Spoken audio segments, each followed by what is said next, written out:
Bismillah ar-Rahman ar-Rahim. Today we'll discuss solubility. Of course, we can understand the meaning of solubility whenever we drink a Coke, so that we can understand the meaning of the CO2 is being dissolved in liquid. This site helps you to get the basic book of physics where you can take photos.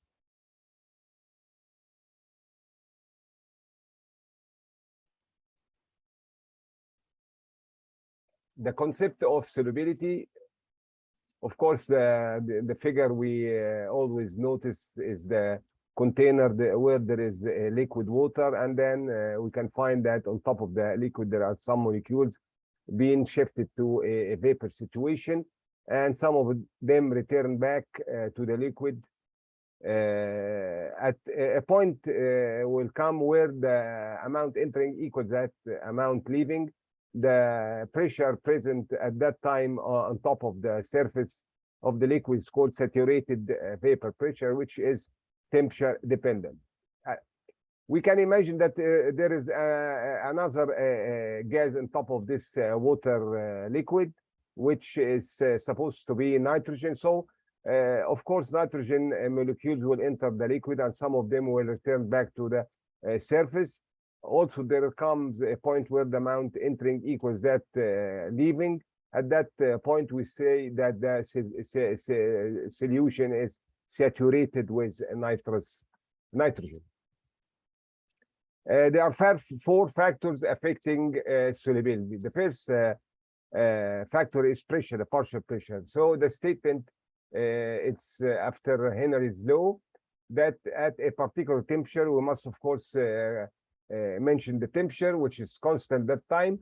The amount dissolved in a given liquid is directly proportional to the pressure of the gas in equilibrium with the liquid, so that we must leave the situation till equilibrium occurs. As you can see, two pots, and there are twice as many molecules in the right one where the pressure is increased from 1 bar to 2 bars. As you can see, what are the clinical application of that is the deep sea divers, the divers where they breathe gases at high pressure. Whenever they descend and then they come up speedily, these gases come out rapidly, so it can obstruct joints or even reach the pulmonary artery, causing what we say the casein disease or the compression sickness, the bends. So the way of treatment that you must ascend whenever you are in a deep level of water slowly. You see, of course, it occurs also in people working in hyperbaric chambers.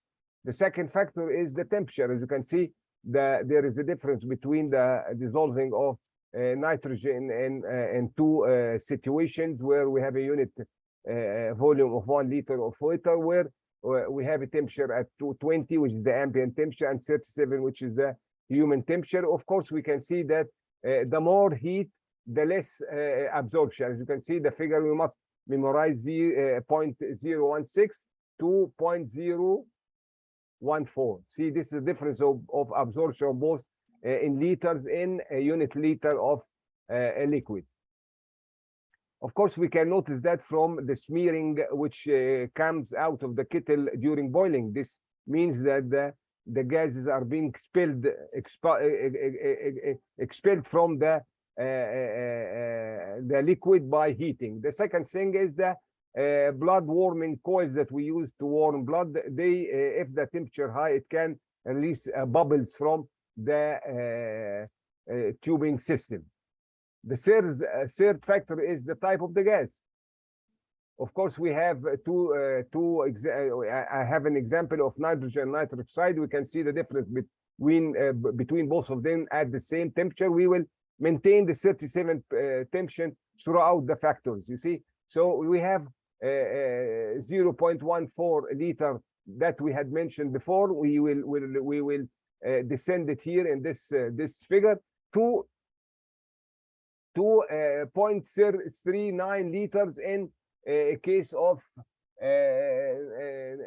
nitrous oxide. So nitrous oxide is more soluble in the same situation than nitrogen. The fourth item is the type of the liquid. We can see the difference between the absorption of nitrogen between, I'm sorry, nitrous oxide between blood and water. Of course, the figure was given before, which was 0.39 liter, to the figure which is must be memorized, 0.74 liter, which is the blood gas partition coefficient of nitrous oxide. So these are the 4 factors that affect the solubility. The second item in this slide is solubility coefficients. The first of all, that whenever I consider solubility of solid, we consider it in the form of moles or millimole in a volume of 1 liter. Whereas gas is being dissolved a volume in a volume, you see. So we have the first coefficient, which we call the Bunsen solubility coefficient, which is quoted in scientific tables, not used by anesthetists. It states that the volume of the gas, you must correct it to standard temperature pressure. You get the gas, you see its volume whenever the pressure is 1 atmosphere and the temperature is 0 Celsius. You must get the gas in such a form, and then you apply it to be dissolved in a liquid at any given temperature as it is mentioned, you see. And this will give you a coefficient, you see. On the other hand, the Oswald solubility, you don't have to refer the gas to its standard temperature, but just you see the volume of the gas of dissolved in a unit volume at the given temperature, you see. The difference between the Oswald solubility, that the pressure does not affect the final results, you see, because as you can see from the 2 figures, of course, there are many particles of nitrogen being dissolved in liquid, comparing the normal pressure to the double pressuring, from 2 atmosphere to 1 atmosphere. Difference there are many particles dissolved. But if we applied Boyle's law, and we can see whenever the pressure is increased, the volume is decreased. So not much change will happen. In other words, if we applied Boyle's law, we'll see that the pressure will not affect the final results, though there are more particles of nitrogen being dissolved in such circumstances. The third point is the partition coefficient. It's defined as so. It's the ratio of the amount of substance present in one phase compared to the other phase. The 2 phases ought to be in the same pressure or in equilibrium and at the same temperature. You see, these are the conditions that must be fulfilled whenever I discuss the partition coefficient. It is almost similar to the Oswald solubility coefficient, apart from 2 things. First of all, you can, whenever I apply the Oswald solubility, I always refer it blood gas. You see, blood gas partition coefficient of nitrous oxide is 0.47, as we can see. What's the meaning of that? That if we have 1 liter of nitrous oxide present in the alveoli, only 0.47 will be present in the blood after equilibrium, you see. So this is what we call the blood gas. But the partition coefficient can utilize the reverse. You see, you can say gas blood partition coefficient, so it will be 2.1 instead of 0.47 in case of nitrous oxide. You see, this is the first difference. The second difference, that the partition coefficient can be applied on 2 liquids, so we can compare the absorption or the solubility of the gas between 2 liquids. So, for instance, if we have nitrous oxide in oil and in blood, we find in blood, of course, we notice that's the 0.47. In oil is 1.4. So the difference will be 0.33. I want to mention the difference between partial pressure and tension. Whenever I mention tension, that means that the partial pressure of the gas in a liquid.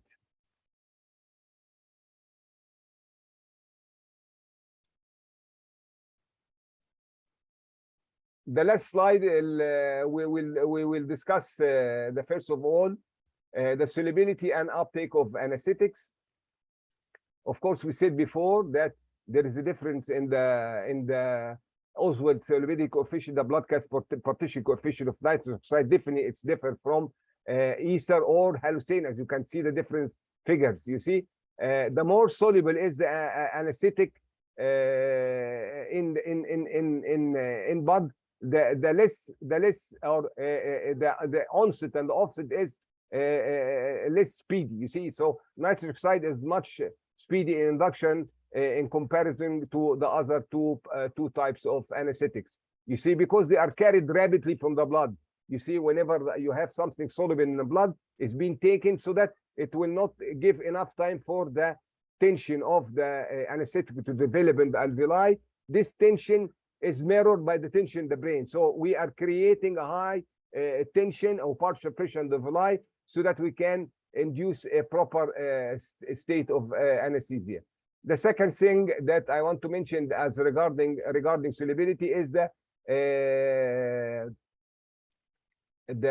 what we call the build-up exponential curve, which we had mentioned before in the previous chapter. We can see that we are applying nitrous oxide and hallucine ether to the patient from inspiration goes into the alveoli carried by blood. So by time we have a develop of a concentration, we can find that nitrous oxide within 10 or 15 minutes can reach 100% of it because it's less soluble, it's less taken by blood. So this is why we are capable of develop a much proper concentration and pressure in the alveoli regarding nitrous oxide whenever I compare it with other anesthetics. Though nitrous oxide is soluble, it's less soluble than nitrogen and oxygen, for instance. So whenever I use the vinegar Ross, as we said before, we utilize the bill on a pot of water. This pot must have a minimal amount of water to minimize the absorption of gases. Otherwise, it will affect the final volume that moves the pen on the drum. So we must put in our consideration that nitrous oxide is going to be more absorbed than nitrogen oxygen, or in other words, there will be a net surplus of oxygen. Oxygen will increase in the container because nitrous oxide is being absorbed. This is what we call it the second gas effect. In other words, whenever I have a collection of the gases, if I take one of the gases components, it will be on the expense of the other. So the other will increase, you see. So if we have a mixture of anesthetics, suppose isoflurane and nitrous oxide in the alveoli, and nitrous oxide is being taken from the alveoli, the isoflurane concentration will increase in the alveoli. So this will hasten the induction of anesthesia. This is what we call the second gas effect, means that the nitrous oxide had the capability to increase the effect of induction of anesthesia by nitrous oxide. On the other hand, we have what we call diffusion hypoxia. What's the meaning of diffusion hypoxia? Whenever the patient ends the anesthesia and then we shut off the nitrous oxide, nitrous oxide will come in a speedy way because there is difference of concentration between what is present the patient outside. This will hinder oxygenation from entering the alveoli, and at the same time it will remove too much CO2. So we have a situation where there is hypoxia and hypocapnia. The way to solve this problem, of course, is whenever I close the nitrous oxide, I ought to give oxygen for a period of time instead of closing both of them at the same time. This figure also shows the difference between nitrous oxide and ether regarding how they are being taken from the lung by the pulmonary circulation reaching to the tissue. So we can find the difference between the nitrous oxide and ether because we have a wide pipe regarding cardiac output. Cardiac output is represented by Q and a dot on top of it. That was why it's wide, because it's been taken. Ether is being taken too much because it's soluble, so it does not give enough tension or concentration to develop in the alveoli. You can see almost the level of ESO present in the alveoli is similar that to the tissue. On the other hand, when I compare the nitric oxide level to what in the tissue, there is a bigger gap. Why? Because it's less taken, it develops more much tension in the alveoli. At the same time, the tension in the alveoli is mirrored by the tension of the nitric oxide in the brain, and hence the induction of anesthesia will be more speedy. You see why? Because the blood gas partition coefficient of nitric oxide is, as we said before, 0.47. The last point we'll discuss: oil solubility and anesthetic potency. Anesthetic potency, it's mainly dependable on the absorption of the anesthetic in oil. The more it's absorbed in oil or fat, we call it a strong anesthetic. Fat and oil are similar. So whenever I want to study fat, I use oil instead to study the effect of anesthetics on fat. As we said before, there is a difference between the solubility of the three anesthetic in oil. We can see the difference between ether hallucine and ether and nitrous oxide regarding the absorption oil. The more it's absorbed, the more we call it a potent anesthetic. You see, and this was the basis of the Mayer Everton theory, which states that anesthesia works by how does the anesthetic reach the brain, because it is full of fat. This is why it works, but it does not explain much of its mechanism. It only explains how does the anesthetic gain to the brain. We have, of course, the chart in front of us that correlates the MAC of any anesthetic and the solubility in oil. It is a semi-logarithmic curve. What's the meaning of that? That the y axis is in a logarithmic state. What's the meaning of that? That it is the points are not equal between each other. You see, on the other hand, the x1 is in equal situation, so that we can collect a big scope of anesthetics over a line, as we can see that swing different anesthetic correlating the MAC to the solubility in oil. The more it's soluble, the less the induction and the offset. You see, we call it a strong anesthetic, but it is actually it takes a long time for it to work or to make the patient wake up. So these are anesthetics are swinging on the line we had drawn from the X and the Y. The point is the anesthetics gain much to the fatty acid chains in the brain, and they make what we call membrane expansion. They expand the membrane so that the receptors are being affected. This is how anesthetics work. They affect the channels of the receptors. You see, because they gain through the long fatty acids chain. On the other hand, the anesthetics also are absorbed to the plastic and the carbon of the tubing system. That will give us a residual effect of them, and it may delay, though it's very minimal amount, delay the recovery of the patient, and it may induce what we are afraid of, what we call the malignant hyperparaxia. So this is why, in case we have a patient which is prone to this syndrome, we must, of course, get a new apparatus or flush oxygen throughout the anesthetic apparatus for maybe 4 or 6 hours. This is the end of the subject. I hope that I succeeded. And the next lecture will be about diffusion and osmosis. Please, if you find any mistakes, remind me. I'll try to correct it in the next chapter. Wassalamu alaikum wa rahmatullah wa barakatuh.